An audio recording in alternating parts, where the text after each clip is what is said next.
Bonjour tout le monde, William Clavé de chez RPM. Mon véhicule de la semaine, le Mazda CX-90 2023. Oui, je tourne cette vidéo-là sous la pluie parce qu'il pleut tout le temps au Québec cet été. J'ai tenté de faire une vidéo sans pluie et c'était trop difficile, alors voilà. Et ça représente très bien l'été 2023 au Québec. Donc le CX-90, un modèle que j'avais très hâte d'essayer, j'avais très hâte de vous en parler parce que c'est un véhicule assez important pour Mazda. Mon collègue Sylvain Raymond en avait parlé durant le lancement. Pierre Michaud avait également fait une vidéo sur le véhicule. Et là, moi, j'ai la chance de le conduire pendant une semaine entière.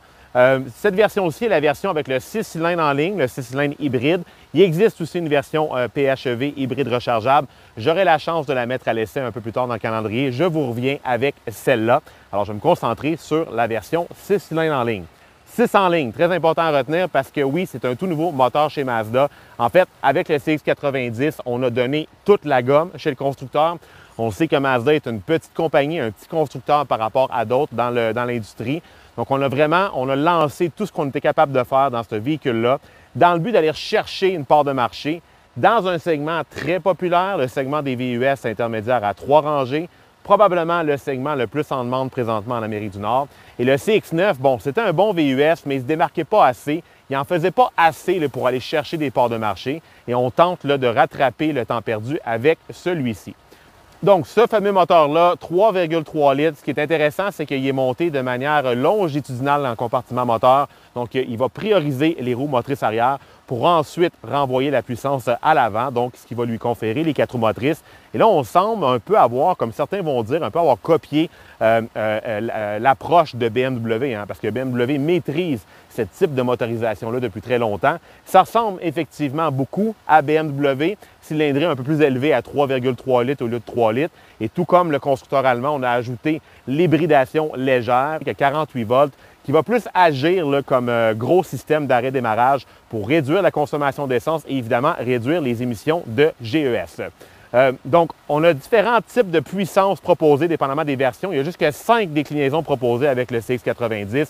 On passe soit de 280 chevaux, dans ce cas-ci, version signature, 340 chevaux, avec un couple de 369 livres-pieds, jumelé à une toute nouvelle boîte automatique à 8 rapports. Donc, on arrive en ville là, chez Mazda avec des données techniques qui sont beaucoup plus comparables à ce qu'on va offrir chez certains constructeurs, chez certains concurrents, mais on se démarque. On se démarque parce que personne dans cette catégorie-là va offrir une telle motorisation et surtout un tel niveau de luxe. Du moins pas d'un constructeur généraliste. La version signature, on le sait chez Mazda, c'est l'effort, si on veut, du constructeur de tenter d'aller chercher les segments de luxe. On n'est pas tout à fait à la hauteur d'une marque de luxe allemande, mais on va vraiment se distinguer des versions ordinaires. Celle-ci, habillée comme ça, elle dépasse légèrement les 63 000 $. C'est la version la plus chère là, pour le CX-90. Et on en a vraiment beaucoup pour notre argent parce qu'à bord, dans l'habitacle, qualité de finition, qualité de construction impeccable. Pareil pour la qualité de la peinture. Je suis vraiment impressionné de la qualité globale de ce véhicule-là. Un véhicule qui est très doux, très serein et très silencieux sur la route. Par contre, au niveau des agencements de couleurs, bon, on peut choisir nos agencements. J'ai vu d'autres CX-90 qui étaient plus beaux dans l'habitacle. Celui-ci, ça ne fit pas ensemble. On a du bois couleur ivoire, on a du chrome, on a une espèce de texture blanche sur la planche de bord, on a du cuir.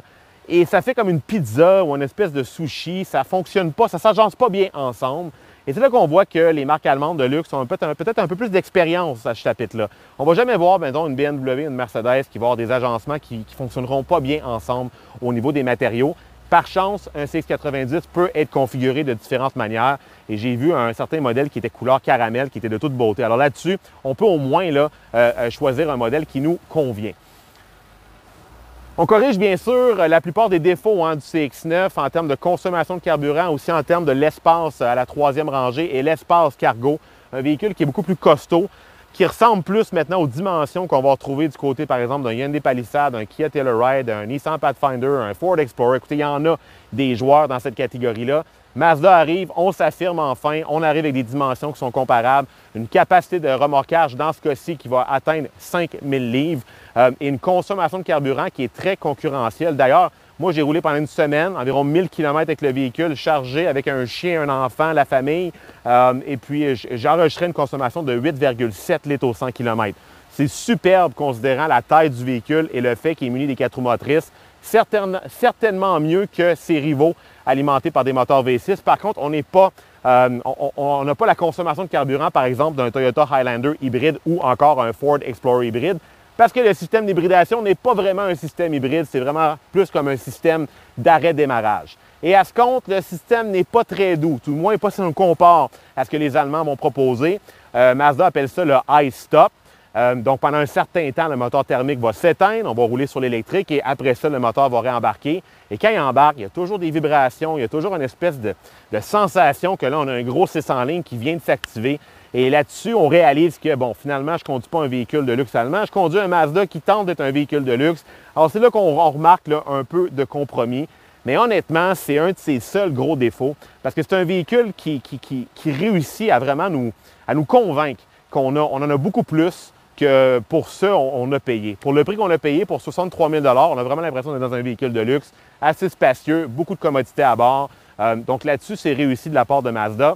Je termine par contre en disant que les systèmes d'aide à la conduite dans ce véhicule-là, comme tous les récents produits Mazda, sont fatigants au plus haut point. Ce véhicule-là n'arrête pas de me crier après, de me lancer des bip, bip, bip. C'est distrayant. Ça retire énormément de confiance. Dans mon cas, je me sens beaucoup moins confiant derrière le volant parce que même si je regardais partout autour de moi, le véhicule me crie après parce que, bon, il y a quelqu'un qui a passé pas trop loin. Et on peut les désactiver, ces systèmes-là, mais c'est la preuve que trop de sécurité, des fois, c'est comme pas assez. Et évidemment, on doit passer par un système multimédia qui est plus ou moins fluide, plusieurs menus pour désactiver tout ça. Donc, personnellement, j'aurais préféré ne pas avoir toutes ces technologies-là. Mais bon, dites-moi ce que vous en pensez. Est-ce que les véhicules de nos jours ont trop de technologies d'aide à la conduite? Est-ce qu'on devrait en retirer ou les rendre du moins plus conviviales? On vous écoute dans les commentaires. Et moi, de mon côté, bien, je vous reviens dans pas très long avec la version PHEV que j'ai également hâte d'essayer. Alors, restez à l'écoute.